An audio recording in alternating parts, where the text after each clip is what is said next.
So let me introduce Glenn. He's our speaker tonight, and we're really excited to have him. He has over 20 years of experience coaching and training other coaches across many different sports, both boys and girls, and athletes of all ages. And he is the CEO and founder of Paradigm Sports and the executive director of For Love of the Game, as well as a speaker for Changing the Game project. He presents a really unique 360-degree approach to supporting athletes and creating quality sport experiences for all youths, regardless of age and context. So I think we're in for a real treat tonight. So again, without further ado, I'm going to turn things over to Glenn and let him start sharing his screen. Thanks for the introduction, Sarah. I must admit, this is a little different when I can't see the people in the seats like I normally do, and nor see me. But I'm really looking forward to this chat. Give you a little bit of background of Paradigm Sports and our relationship with the talk that we're going to be doing today, working with parents in sport. Paradigm Sports is an organization I founded about 6 years ago, and it was a result of what I was seeing firsthand in the youth sports space, particularly with my kids, and then a lot of the kids I had coached and heard a lot of horror stories. Sure, yeah, let's keep going. Sorry about that. Everyone, thanks for your patience. So menti.com, and let's see if we actually got, hopefully got some results.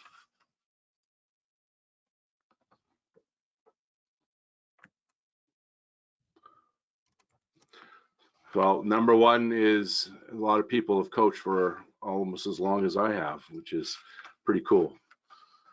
All right, so number two question. What level are you coaching at? So make sure you exit out, go back to menti.com, different code 802152. Looks like there's 219 that are in the room. Non-parent, parent volunteer, poly volunteer, and high performance.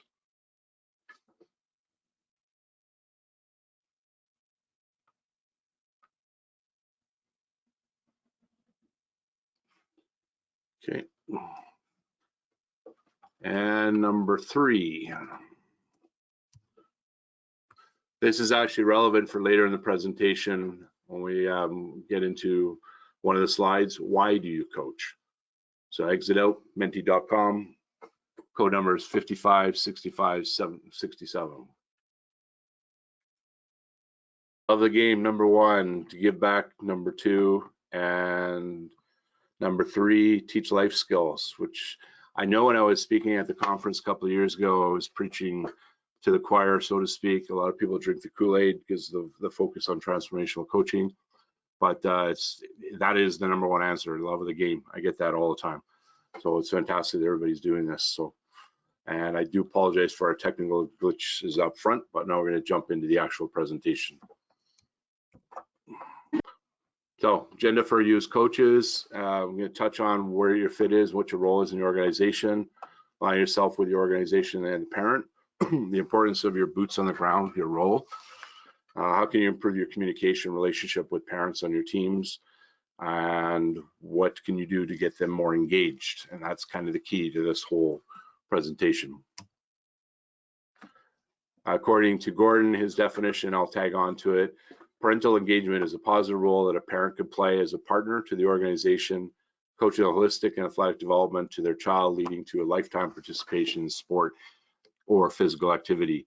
And I'm sure that most of you that are watching this understand or have heard the terms relationship-based or athlete-centered coaching, and that's the space that we're in with Paradigm Sports. I don't really work on what to coach, I work on the importance of how to coach. And that's the real important part of this whole segment. Okay, so I'm going to give you a little bit of a breather because it seems like that whole point of doing the interactive activity at the beginning was to get you ramped up for this one, which is normally a sticky note exercise, which we can't do. So top three qualities of sports parents. And I'm going to leave this up and then I will slip over in like 30 seconds. So again, it's menti.com. It will be a word cloud. The code is 878668. What are the top 3 that you've experienced working with parents over the years of coaching? And being that majority of you have coached for plus 20 years, probably got some pretty good insight. The larger the word, the larger the response. So number 1, and it's going to be a moving target as people continue to answer, with the 200 plus, we're at about 117.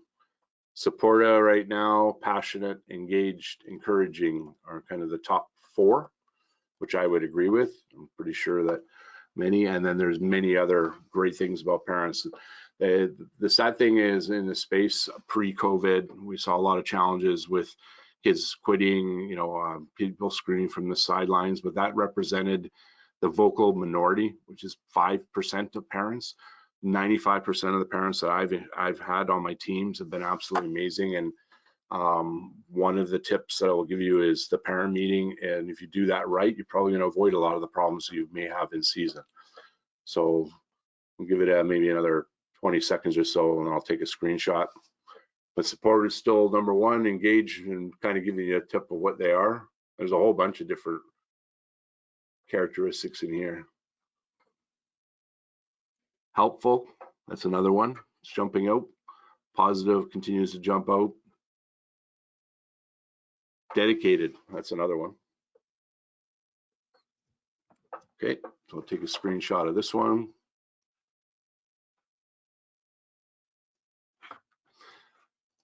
Now, this is the one that can lead to some challenges. So what are the top 3 most challenging things you've had to, and I get the question all the time, how do I deal with parents? This is the whole reason why I do this talk, and that's why I reach out to Gordon. What are the top 3? So same thing, Menti, different code, 7965-2. Number 1 answer is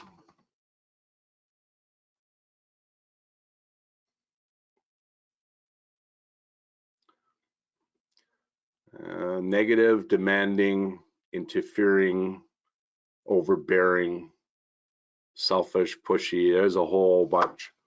And the sad thing is, this is probably, and I don't know what, depending on the sport, 5 to 10% of the parents are causing this aggravation for many coaches.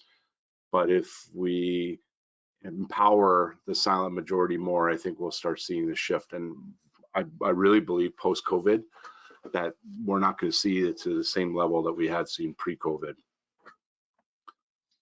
I'll give you a couple more seconds, and then I'll do the screenshot. So everybody's going to get a copy of this deck because I'm going to convert it to PDF, so you don't have to panic and screenshot or take a bunch of notes.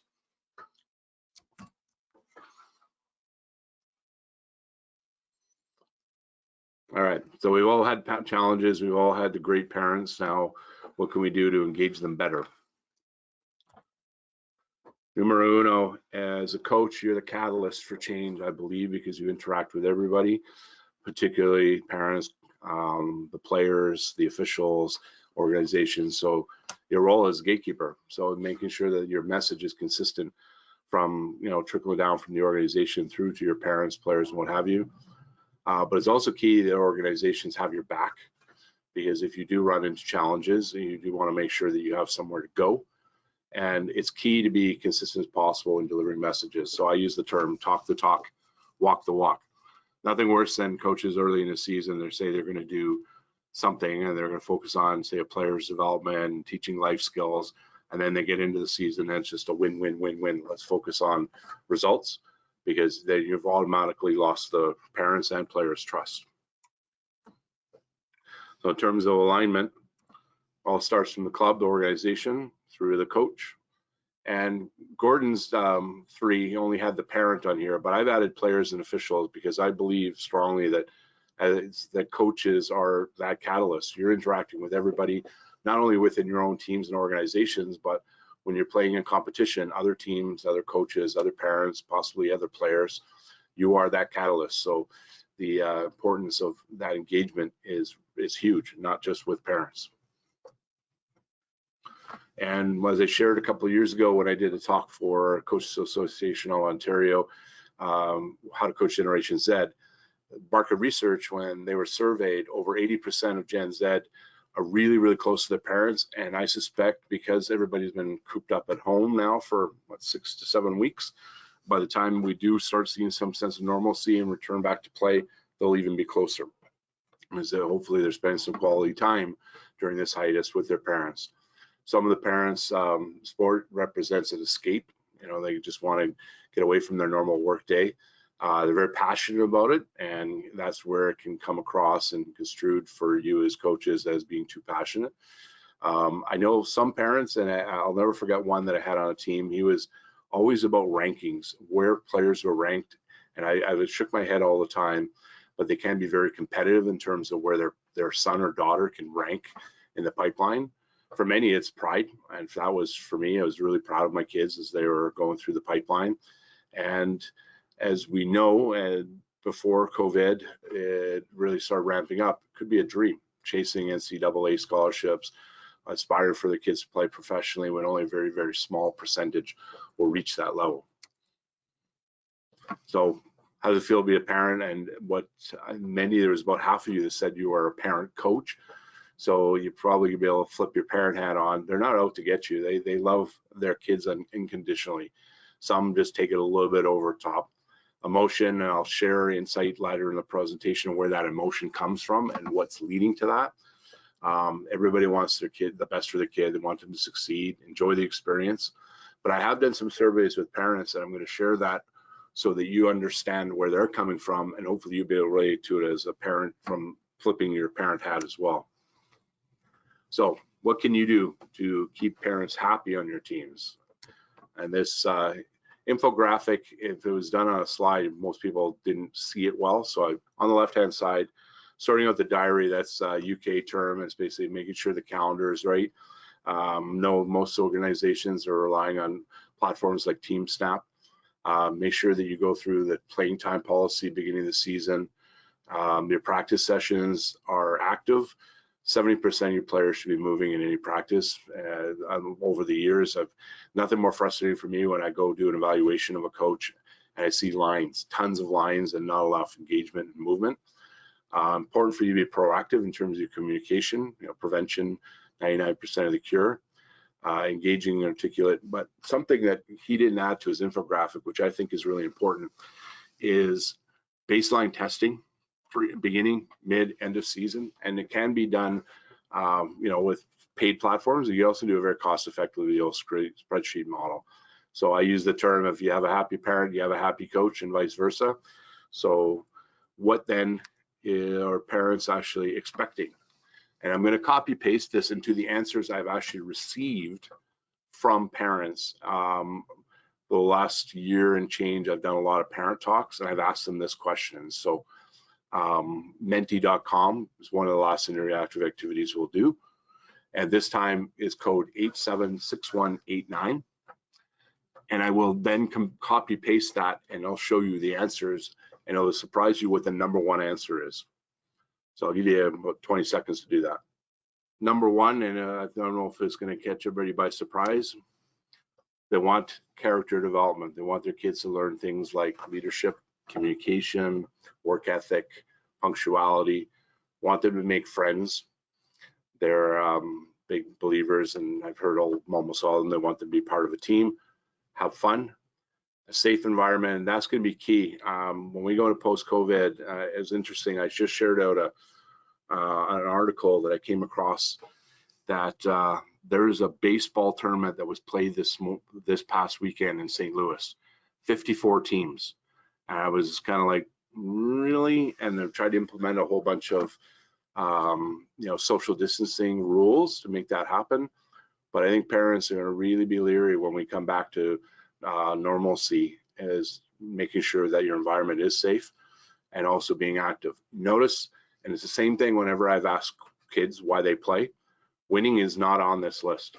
And not one parent in the 2 years I started asking this question did ever have a parent say winning. These are the top ones, and #1 by far is character development. This is a infographic he put together for parents, and I've also done the parent version of this talk. What can you do to help your child's coach? So one of the big ones is, you know, let the coaches coach.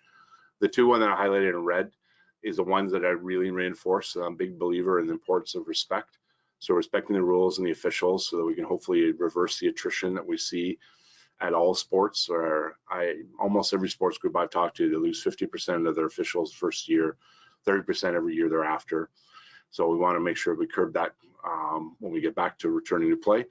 And the importance of just having fun and enjoying the experience, because before you know it, and if you are a parent coach like I was, your kids are going to age out. And it saddens me when I don't have an opportunity to go watch them play, especially right now where nobody can watch anybody play. But the big takeaway that I share with every single parent is just love watching your kids play.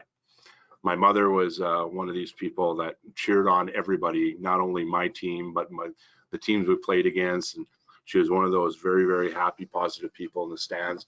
And I miss her dearly, because she also then shared that with my both my kids and my nieces and nephews of how much she loved watching them play. And when you look at it from that perspective, those 5 words can be very, very powerful.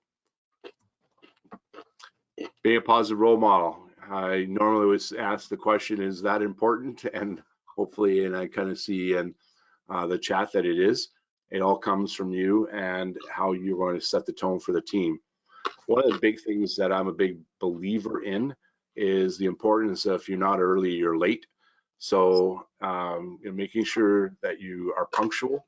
And anybody that's familiar, that's watching this, has had an opportunity to read any of John Wooden's books and or followed him, probably one of the greatest coaches ever. His 3 rules was: number 1, don't be late; number 2, no profanity; and lastly was never criticize your teammates. So he's a big believer, as am I, making sure you start on time, end on time, respect people's time, because he had student athletes and knew that the importance was for them to focus on their education first and what have you. Important for you to be organized as a coach and not preaching to the choir when everybody's watching this. Your demeanor is really important too, but it's not just your verbal communication. And we're having a webinar where you can't see me and I can't see you, but the nonverbal communication is going to represent about 80% of how you communicate with parents. And if you're constantly crossing your arms, or when you're pacing on the sidelines or on the side of the court or what have you, parents can read that, and you don't necessarily have to even say anything, and they can tell that you're getting frustrated. So that's just going to escalate their frustration. Being positive when you're speaking to both players and parents, but the importance for positivity, and the Adelaide I use for all the time for coaches, is you get a lot farther with honey than you do with vinegar. So when you're not being positive with a parent, it's just going to trickle down to the player and vice versa. Some of the questions you may be asked, and you may or may not have had them asked, and I'll give you some tips on them. This is kind of going to set up the first 3 are really important for your initial parent meeting, because these are the top 3 that they're going to ask you. What's your personal experience? And those of you that have been coaching for 20+ years could probably agree or disagree. What's your background? And if you're just starting out as a coach and you're coaching 5-year-old kids, your parents are not going to expect you to have had 20 years of coaching experience. They're probably happy that you just put your hand up to coach. But once you start moving up the ranks and you're coaching the higher levels, they're going to want to know how long you've coached, what levels you've coached. And the big one, what's your philosophy? And it amazes me how many presentations I've done and how many times I've interacted with coaches and I've asked them that question, and how few will actually share with me they actually have it in writing. I can't encourage you enough, if you take away from this presentation or take away from others, think about your philosophy over this time, when you have that time to just think and reflect back on your coaching experience. What is your philosophy? Why are you coaching? And they kind of go hand in hand. That's why I asked the question at the beginning. How much experience do you have coaching children? So some coaches, maybe even coaching adults, but then when you come down to a 5-year-old, it's a totally different can of worms than coaching a 13-year-old versus an 18-year-old. Also, is it the recreation level or the competitive level? Because in the hockey world, we have 3 different NCCB clinics that I've ran for many years. One for the competitive stream, one for the recreation stream from the ages of 9 and up, and then for the younger kids. I know soccer is going down that path. A lot of other sports groups are going that path, because there are differences relative to the age groups. and that kind of goes hand in hand with the actual age groups that you have been involved with. And this is the one, and this is my biggest tip to all of you that are watching this. If you have a parent come up to you and say, how can I help you? That's your manager. Because the manager is the one that's going to take on the bulk of the work for you as a coach, and they are going to basically make it possible for you to coach in lieu of chasing them down as a volunteer when you do your parent meeting. But as soon as that comes, I know that they're keen and they're wanting to help. That's the first person I'll reach out to and say, hey, can you help out as a manager? Policy on game time and selection, and depending on your age group and depending on this, what level and whether it's competitive or recreation, most sports that I interacted with in the recreation level, there are fair game or fair play policies, competitive streams.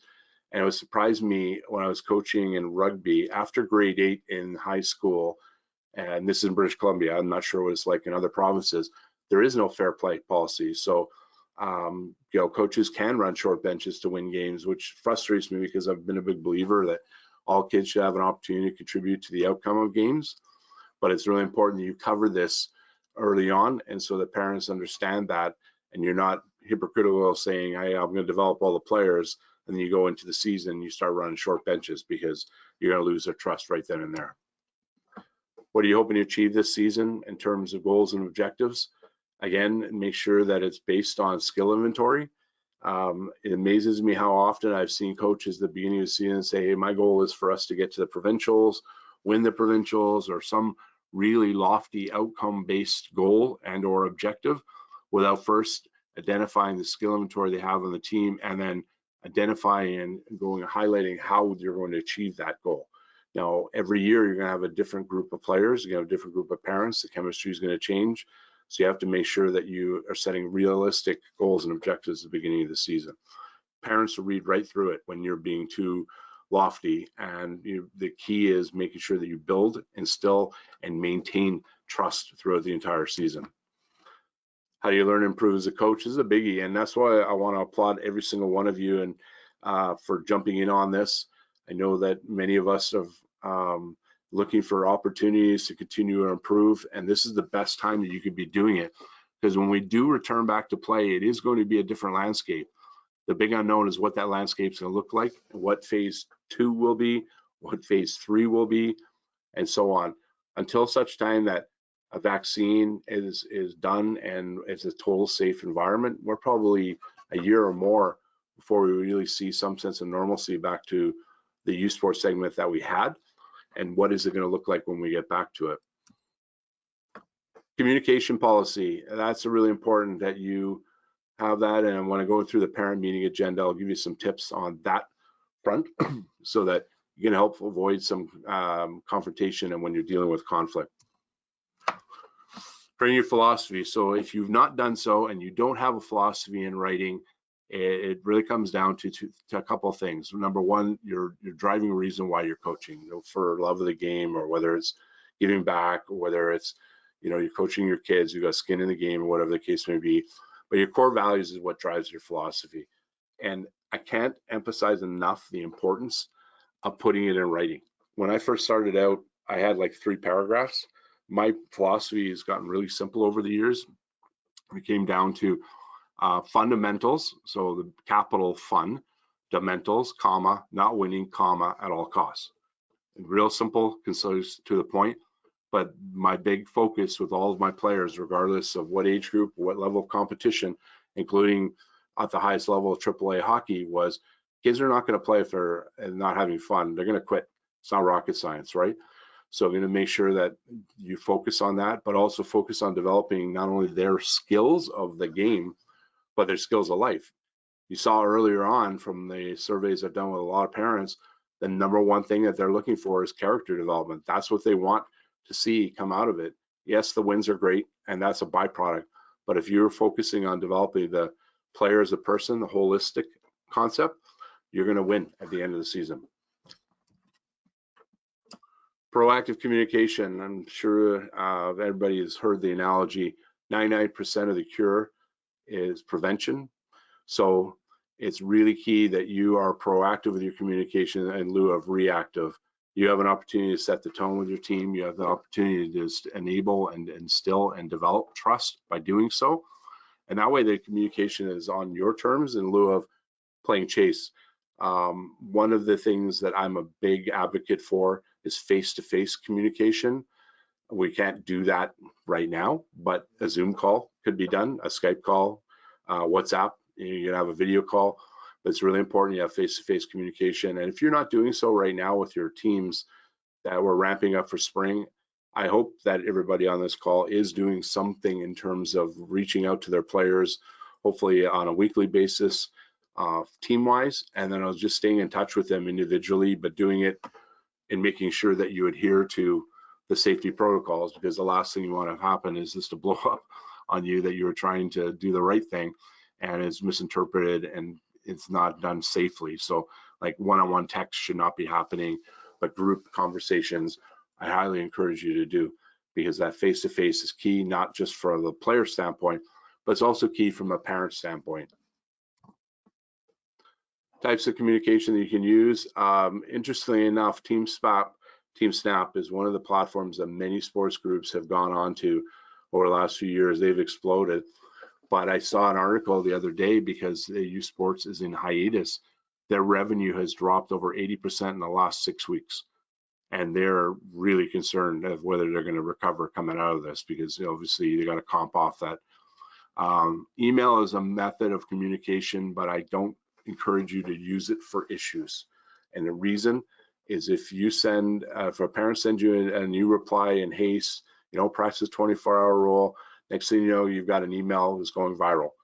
And the last thing you need is a paper trail that can come back to bite you. So I have a rule with all of my teams: no email for issues. I have a face-to-face, or get at least very least get a phone. Some teams are using Twitter, some are using Facebook.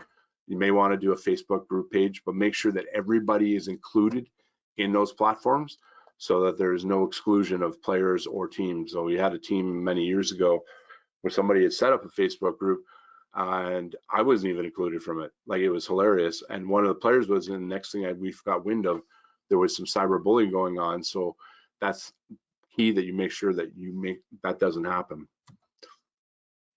Okay, so I'm going to go through the parent meeting, and this is kind of one of the big takeaways from this presentation so that you can have some insight. I've done, I don't know how many parent meetings over the years, but in the 15 years I coached youth sports, I think I had maybe 4 issues.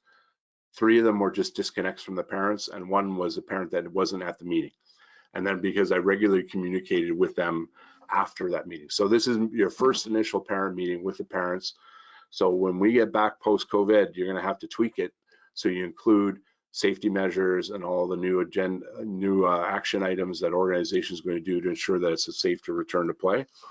But using this template and then tweaking it. Numero uno, welcome everybody to the meeting, and assume that this is a 60-minute meeting. Introductions, introduce yourself if you're the head coach, but also make sure that your fellow assistant coaches introduce themselves. My son's last year playing minor hockey, he had a head coach, introduced himself, went through the season, and then he just literally turned to his right, turned to his left, and said, I don't need to introduce these guys, they're blah, blah, blah. And it was literally 6 weeks into the season when my son found out the names of the 2 assistant coaches. Like, they're part of your team. So make sure that the parents know who they are, the players know who they are. Number 2, when I say team background, so the background of all coaches is really important for you to share with all of the parents, so they know where you're coming from, your background. Not only, and most of us, because of the nature of coaching, it's a passion of love. Probably 80% of the people that are on this are volunteers in some capacity. You have a day job. What is your day job? How does that relate to your passion? What is and why do you coach, et cetera, et cetera. The whole philosophy component. And when 3 coaches introduce themselves, so if you have a head coach and 2 assistant coaches, and if they're all on sync with the same philosophy, that's great. But if you have 3 coaches that introduce themselves and they have differing philosophies, that's going to raise red flags with your parents. So it's really important that you align yourself with fellow coaches that share your same philosophy so that the parents will understand where you're coming from. Code of conduct and expectations. So I know that there, like in the hockey world that I've been in for a long time, there are parent, player, and coach contracts, and I think even organization official contracts that you can circulate in your parent meeting. So what I've normally done is I've asked a manager who I've recruited prior to that meeting and said, hey, this is the paperwork we're going to need to collect. And probably not a good time to go in a deep dive, but probably in a separate meeting, because the code of conduct is really important. And I know based on last year with the safes issues that we had when Jamie Strachan and Laurie Ward released that series of articles in February, where over 600 athletes have been sexually abused over the last 20 years, 222 coaches. The Coach Association of Canada implemented a safe sport policy, and one of those drivers was that important for code of conduct for safety. But it's also a time for you to kind of go through your expectations.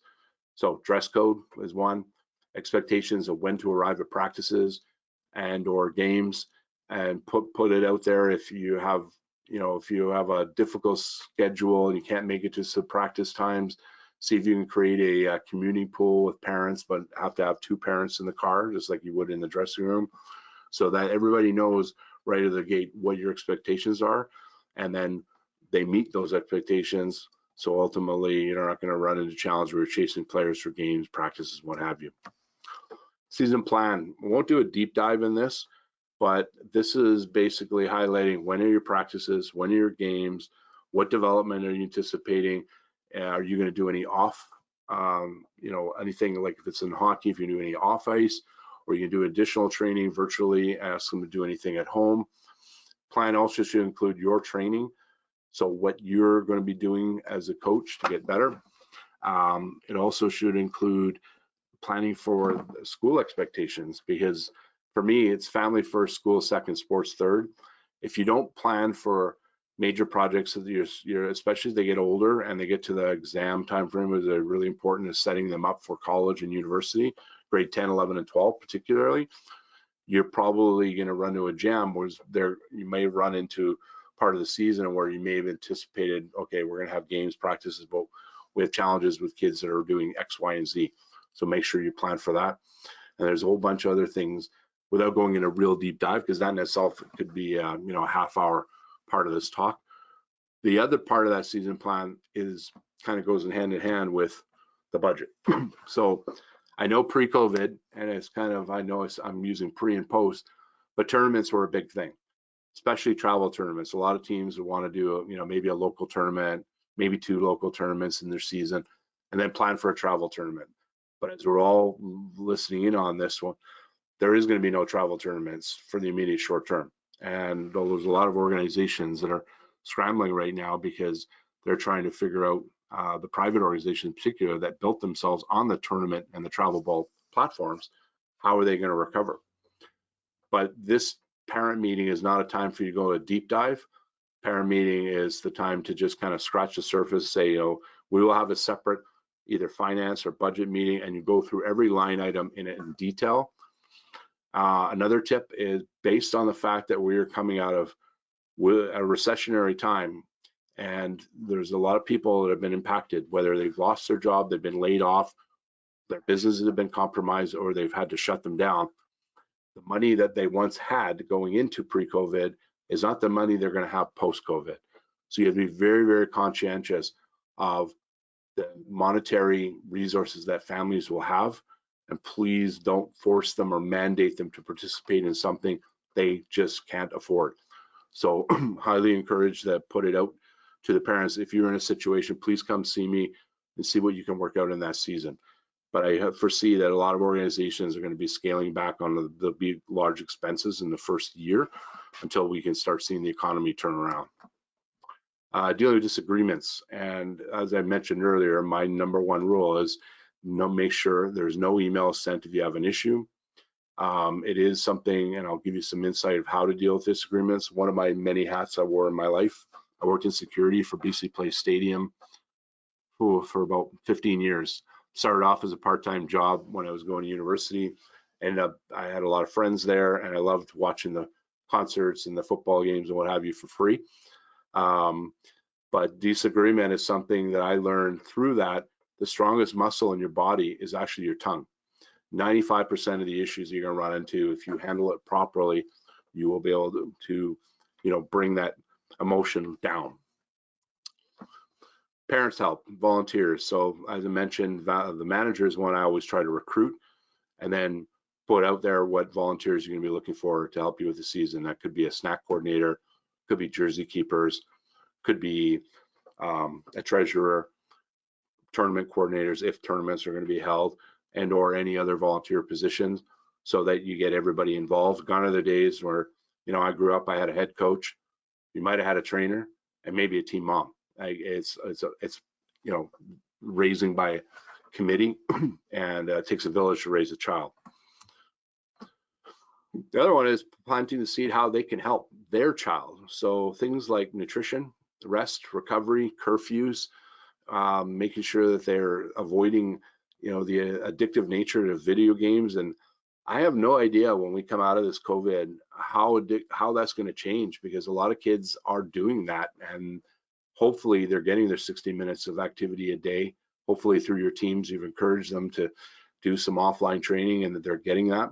But even pre-COVID, there was some addictive, like WHL identified it as a disease, the addictive nature of video gaming. So that's one thing to kind of say, hey, limit, everything's great in moderation, but if they're playing 5-6 hours a day of video games, they're not going to be a great athlete.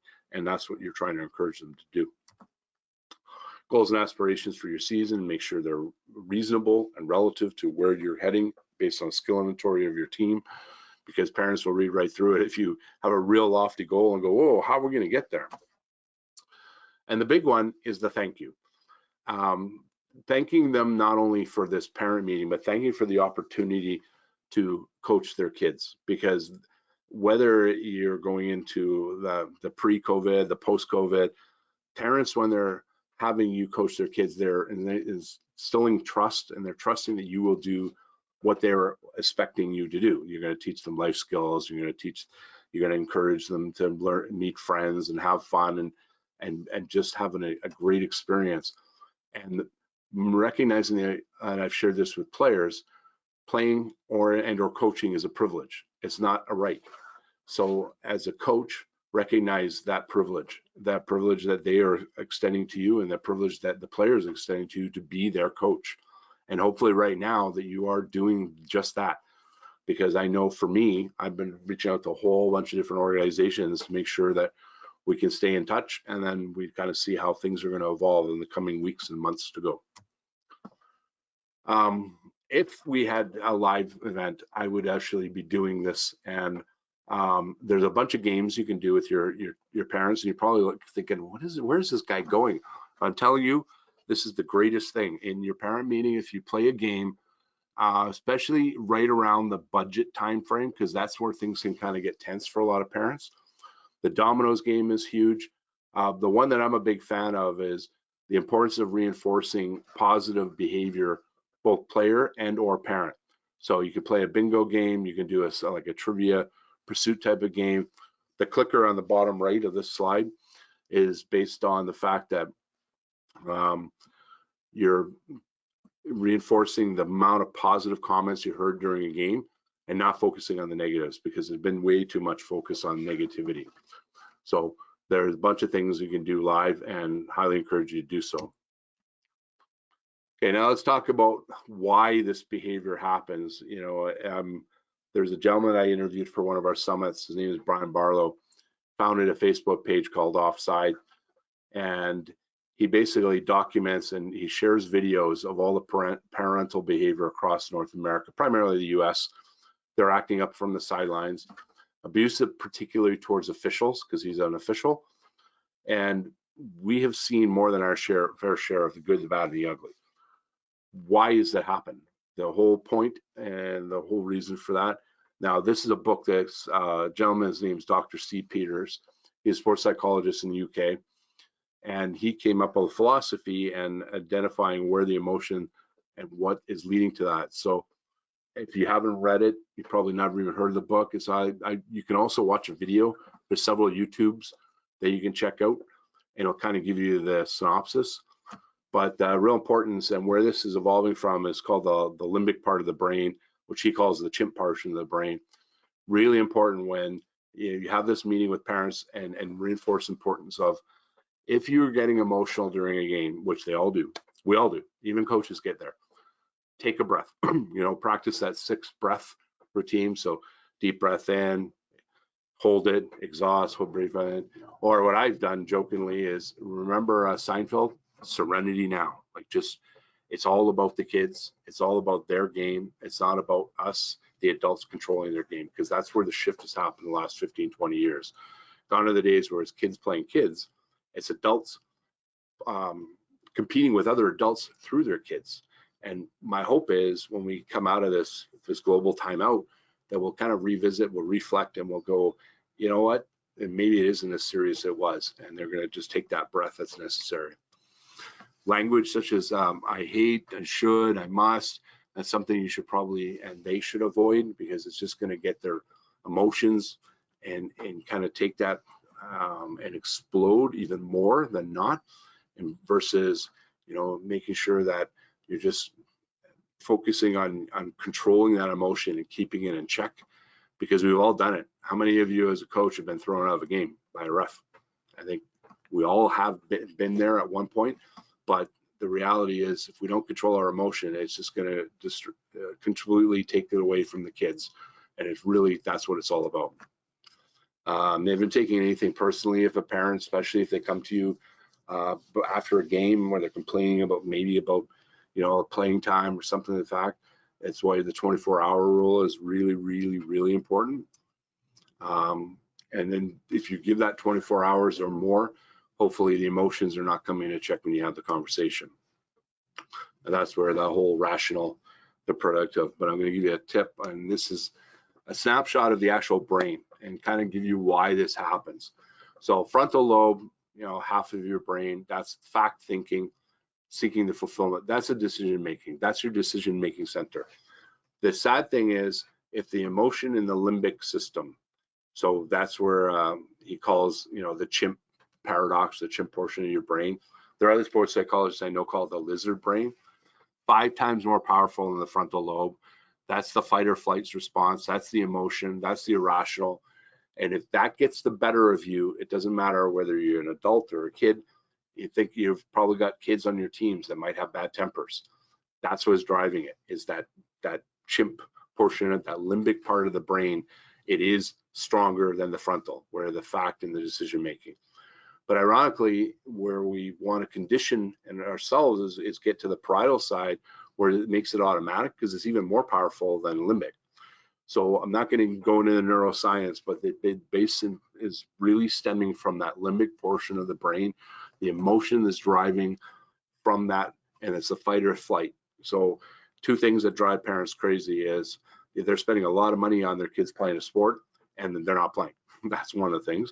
The other thing that drives them crazy is their kid may or may not be performing to their expectations, but that's when you have to, as a coach, say, hey, look, we're working on the development of this skill, this skill, this skill, this skill. And they recognize it's a marathon and it's not a sprint. Too many people were chasing the dream and trying to chase it too fast, and not getting there overnight was what's really escalating the return on investment expectations. But the reality is, everyone in this webinar knows athlete development doesn't happen overnight. There are late bloomers. Some of them are not going to peak until well into their late teens, possibly into their adulthood. So really important you reinforce that importance, and that'll kind of bring that limbic system in check as well. So you can use chimp paradox, or you can use the lizard brain. Those are the 2 analogies a lot of sports psychologists are using. The other disagreement, okay, well, everybody knows the 24-hour rule, hopefully. If you don't, that's to take the emotion out of the conversation.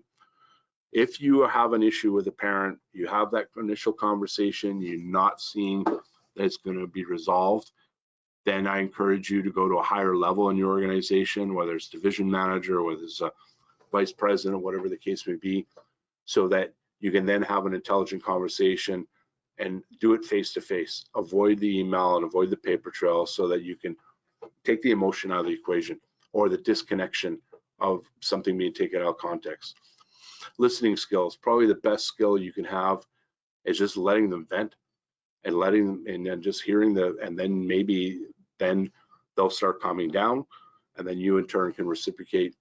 But the key is not getting defensive and letting the hair on your back of your neck get up because then you're going to be butting heads with that parent. So it's not a good way to go. Being open-minded is really important, and that all comes from, you know, as you evolve as a coach and you learn that everything happens for a reason, but don't set yourself up for failure. But a big driver too is making sure that at the beginning of the season you get a good understanding, especially if you're new to an organization, that you sit down with the executive and say, okay, I want to have a better understanding of what our philosophy, what our mission, what our values are, how do we deal with disagreements, and understand that whole escalation policy, so that if you do run into this challenge, that you do have somewhere to go. And like I said earlier in the deck, that they have your back. Because if you feel that they don't have your back, then you're kind of out in limbo on an island, right? The parents aren't out to get you. They just may be frustrated at that point, but there's plenty of ways to work through this. I learned empathy a long time ago, and it was interesting. You can be sympathetic or you can be empathetic. And sympathy is a totally different can of worms, but understanding their situation and where they're coming from is key. And that's a big thing when you go into the parent meeting right out of the get-go, saying, hey, you know, I appreciate the opportunity to coach your kids, and this is what I want to do to try to make this a great season for everybody, and just lay the groundwork. And if they know you've put in the time for the season plan, you got the background and experience, they're going to have that level of trust out of the gate. And it's really important not only to instill that trust, but maintain it throughout the course of the season. Because as you know, it may take a millisecond for you to lose that trust, and you'll never gain it back. And the same holds true with your players. Again, no email for the issues. So, final thoughts. You're not in it alone. You're part of the chain organization of the parents. And it's important that you engage. And I know we've ran a little bit over, but I hope that the people that are on this will have 4 minutes. I'm going to play a video that'll show you all about social conformity and what this is all about. And unlike many other webinars, you probably never get videos, but this is actually a really cool one. This is his, right from his deck from the UK. We lead, others will follow. I was like, there's no way she's gonna get up. I don't know if anybody was quoting the same thing. But that's that whole, one of my thing that I took when I was in the University of Social Psychology, the whole conformity. If somebody does something, the first follower is going to jump in, the second follower. The big challenge we have with parents is they may take that lead and others will follow them. So that's why you want to nip it in the bud right from the get-go, and make sure that you are policing your parents if they're in the stands or the sidelines, and that you don't have that problem parent way up in the corner, because that's usually where they are.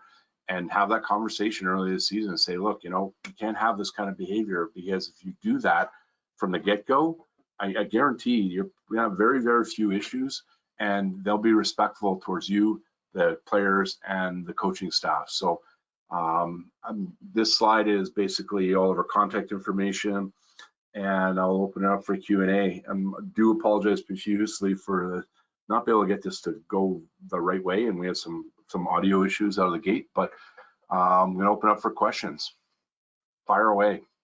All right, thanks, Glenn. That was awesome. I think that all of us, it was pretty eye-opening, and that video in particular was a really great way to cap it off. So thank you very much. So for all of the people that are listening, our PD Point survey has just been put into the chat. So in order to receive your PD Point, please complete that. It'll be open for 7 days. And as Glenn mentioned, we want to open it up for some questions. You can drop your question into the chat, or if you feel comfortable, you can turn on your mic and ask it over the voice. So to start, we have a question from Lindsay. So Glenn, could you please explain the parent games? Parent games. So there's a bunch of ones that I've done, and Gordon has actually given me a few others. One of my favorites is the dominoes game. So there's a lot of feedback in the background. If you set up a W, you have two parents basically set up the W that you knock down of the dominoes. You bring them out of the room and you explain to all the other parents, there's three things you're going to do for the 1 minute. You're going to, first 20 seconds, you're going to be totally quiet and you're going to allow them the opportunity to set up the dominoes. The next 20 seconds, you're going to scream profusely and criticize them. And then the last 20 seconds, you're going to applaud and cheer them on. And the whole point of that exercise, and then when I've asked the parents, I said, so how did you feel that? I said, well, first 20 seconds, I was able to focus. And I said, that's what kids want in their sport. Next 20 seconds, what did it feel like? He says, I got really, really frustrated. Well, imagine if you're a kid and you're being screamed at by a parent. And the third part of it is, if you're getting cheered on, how they would say, that just motivated me. So that's kind of that whole shift in the mindset. And the reason I do that one, and it's one of my favorites to start a presentation, is also to reinforce the importance of winning with humility, losing with dignity. Kind of ties in. There are other games you can do. The clicker is reinforcing the positive feedback during games, what have you. So there's a bunch of things you can do just kind of create that fun aspect, because parents should have fun too. And if they're having fun, they're probably not going to be acting up in the stands and the sidelines, and you're going to have a great season. Does that make sense? Yeah, that's awesome. Thanks, Glenn. So we've got another question here from Larry. What if your club expects success? Well, you're kind of setting yourself up for failure if you don't agree with the philosophy. So there are going to be organizations that's their DNA, right? And I know a lot of the higher level, especially when you're getting into academies and clubs and you're talking $10, $15, $20,000 for the kids to participate, they are going to be pushing for success. But what is the measure of success? Is it wins and losses? Or is it the kids' development both as an athlete and as a person? And that's what you have to kind of look at. And does that organization align with your philosophy going into it? And if so, great. If not, then maybe you should be looking at other organizations, because there is, if you followed any of John Wooden's work and the pyramid of success, he never used the word winning and his whole course of as a coach. And it took him 16 years to start winning national championships. So he had to learn a lot to be a coach and understand where he fit in the pipeline. But if they're not aligning with your philosophy, then I encourage you to look at other organizations. There's plenty of opportunities to be out there as a coach. And if it's not going, if you don't feel good about what you're doing, then it's not going to help. And if it is, and they're focusing on the success component, what is it? They need to define it. And the big thing that frustrates me with a lot of those organizations is they don't do baseline testing. And how are you ensuring that the kids are actually developing? Well, you got to make sure you're developing their skills of that game, and by testing beginning, mid, and end of season. It's amazing how many of them just use the scoreboard as the measure for success. That's great. Another question from Deanna. How do you deal with a parent that wants to overrule your position? Then you definitely don't want to have the conversation in front of all the other parents. That's number one. Number two is ask them why they're challenging you to the extent, because the key thing is, and I shared it on one of the infographics, please let the coaches coach, right? And as a coach, you may have a year of experience, you may have 10 years, you may have 20. But what are you doing as a coach? You're getting certified through NCCP, you're having to do concussion protocol, you might have to do MED, you might have to do criminal record checks, you do a whole bunch of stuff to get certified as a coach. And it happens a lot in like the hockey space particular, where you have a parent where to play to a really high level, but they don't want to step up as a coach, but they challenge you, say, hey, you should be doing this, you should be doing that. Well, if you really want to go there, maybe you should come on board as a coach and help us get better, and or get a better understanding of where they're coming from, because they may have really, really high expectations, but not understanding where you're going and why you're doing it. So there's a lot of science out there, and there's also a lot of research showing the benefits of the marathon and the athletic development and just getting the buy-in. And if you don't have that out of the gate, then you're probably going to run into a real tough time. All right. Got another one here. Um, Glenn, why do you think there is such a reluctance in coaches to create a coaching philosophy? That's coming from Michael. I don't know if it's a reluctance. I think it's just more a lack of awareness of the importance, personally. And I'll give you an example. I did a talk for a hockey association where they made it mandatory for all of their coaches, and there was about 180 in the room. This is last year. And I asked the question right at the beginning of the presentation: how many of you have a coaching philosophy? And normally, if I could see people, I'd ask, okay, how many? Put the question out there.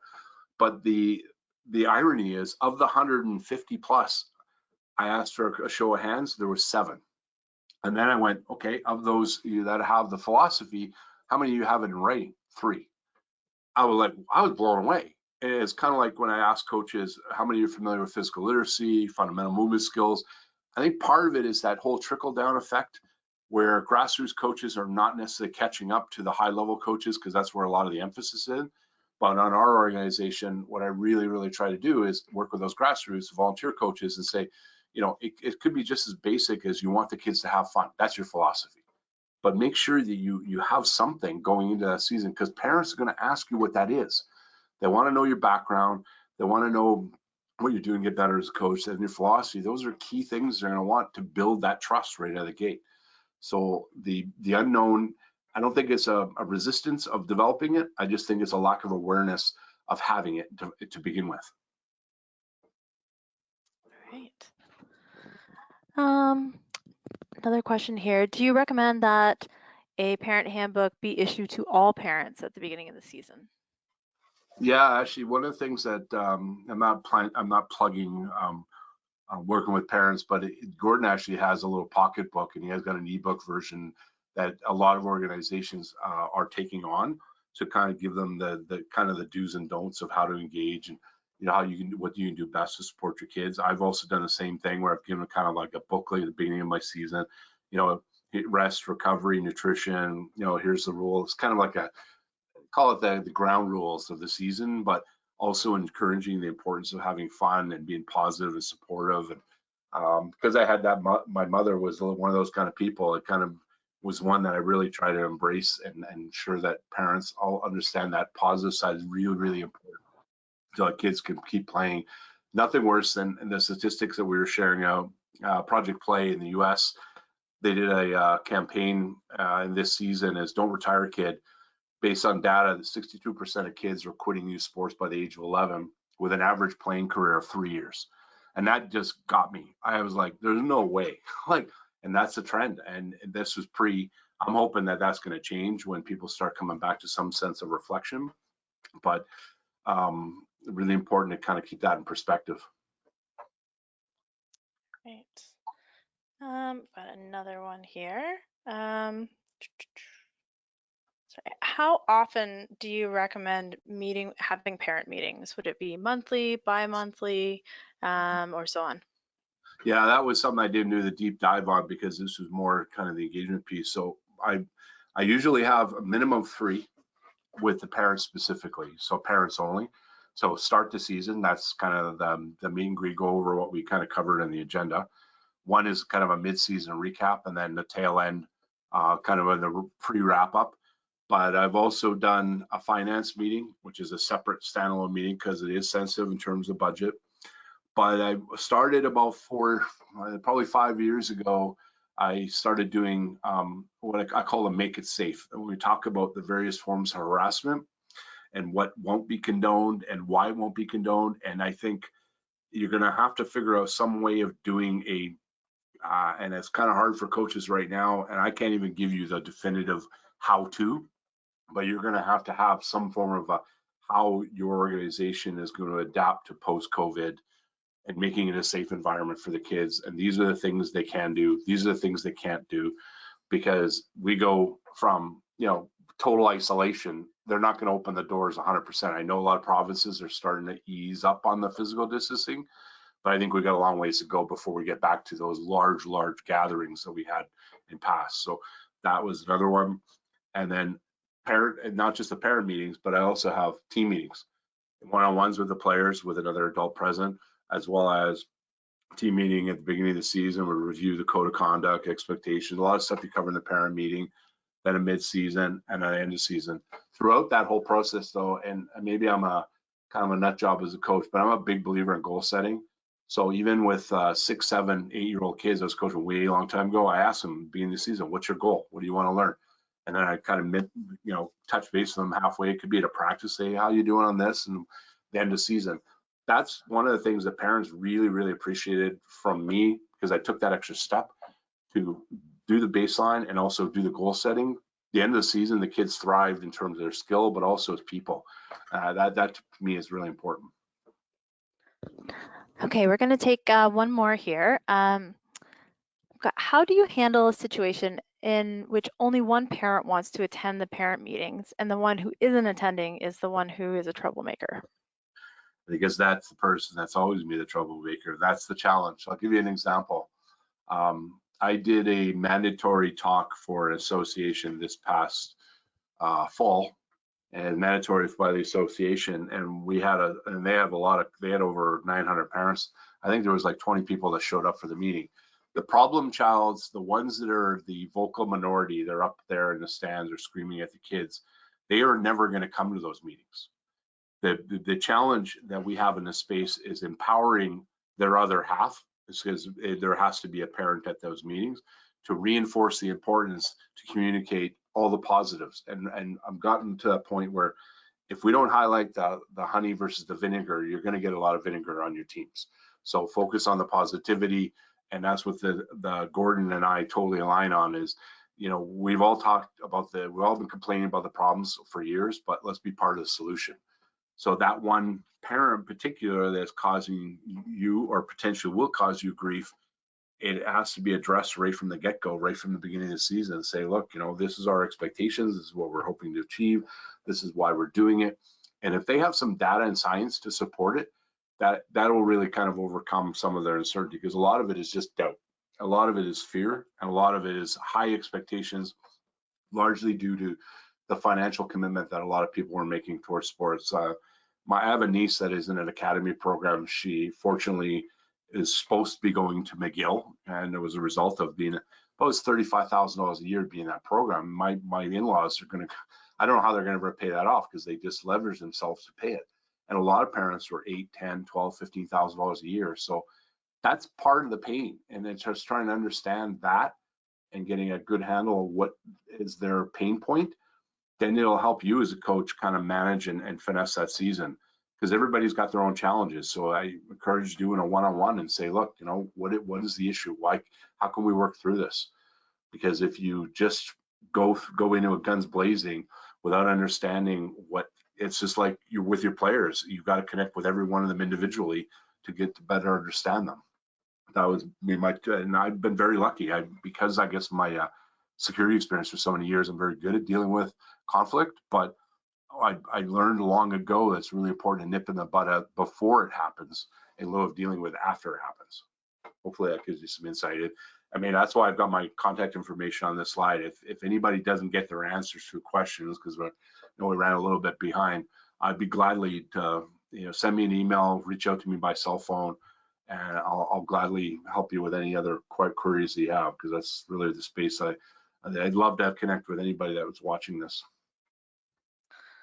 Well, thank you so much, Glenn. It really was an awesome presentation. I know personally I've taken away some new stuff that I'm going to be able to use, and just judging from all the comments here, that sentiment is being mentioned over and over again. So thank you for taking the time to be with us tonight. If anyone didn't get a chance to ask their question, as Glenn mentioned, he's more than happy to chat with you either via email or over the phone. So you've got his information on the screen here. We will also be sending out the presentation, the full PDF to you in the next couple of days. And as well, we will put in the dates for our next webinar. Our next webinar is going to be on May 20th, and where we'll be joined by Dr. Susan Lambert to look at fitness of the mind. So that's coming up in a couple weeks, and we hope to see you guys all back then. But in the meantime, I want to once again thank Glenn for being here tonight, and thank all of you for taking the time to join us this evening. If you have not filled out the PD Point survey yet, you can find it in the chat. And as always, you can email us at events@coachesontario.ca with any questions. Thank you, everyone, and have a wonderful night. Thank you.